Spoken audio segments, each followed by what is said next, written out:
இந்த மாதத்தில் ஆண்டு உங்களை பார்த்து சொல்றாரு, நான் உன்னோடு கூட இருந்து நான் செய்யும் காரியம் பயங்கரமா இருக்குன்றார் கர்த்தர். You know what, this is not just one man what God said. யாரோ ஒரு மனுஷனிடத்துல கர்த்தர் சொல்லி அவனுக்கு மாத்திரம், அந்த மனுஷனுக்கோ அவர்களுக்கு மாத்திரம் சொல்லப்பட்ட காரியம் அல்ல.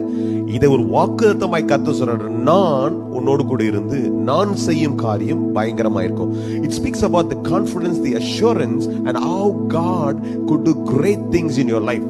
நான் சொல்றேன், ஒருவேளை நீங்க யாருமே இல்ல, என்ன நடக்கும் தெரியல, நான் தனியா இருக்கிறேனே, எப்படி காரியம் நடக்க போகுதுன்னு சொல்லி நீங்கள் அங்கலாய்த்து கொண்டிருக்கலாம். யாத்திராகமம் புத்தகம் 34:10 அன்னைக்கு மோசே எல்லாம் ஒரு மாதிரி எல்லாம் நல்லா தான் இருக்கிற மாதிரி இருக்குது. ஆனா somewhere he feels that loneliness. He says that, you know what, நான் என்னடா என்ன எப்படி எனக்கு தெரியலன்ற மாதிரி ஒரு கேள்வி இருக்கும்போது கர்த்தர் சொல்றார், பயப்படாத மோசே, நான் உன் கூட இருப்பேன், நான் செய்யற காரியம் பயங்கரமா இருக்கு. கர்த்தர் உன் கூட இருப்பார் என்றால் தயவு உண்டாகும். கர்த்தர் கூட இருக்கும்போது you will see favor. கர்த்தர் உன்னோடு கூட இருப்பார். கர்த்தர் கூட இருக்கும்போது the Lord will bring fulfillment in your life.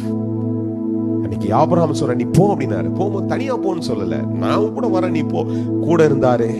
Abraham சகல காரியங்களும் ஆசீர்வதிக்கப்பட்டான் வசனம். அப்படிதான் கர்த்தர் கூட இருக்கும் பொழுது சகல காரியங்களில் நீ ஆசீர்வதிக்கப்படுவாய், ஒன்றிலும் குறைவு இருக்காது. ஆண்டவரை பார்த்து சொல்ற, அந்த மாசத்துல பயப்படாதே, நான் உன் கூட இருந்து நான் செய்யும் காரியம் பயங்கரமா இருக்கும். நீ நல்லா இருப்ப, தயவோடு இருப்பாய், செழிப்போடு இருப்பாய்.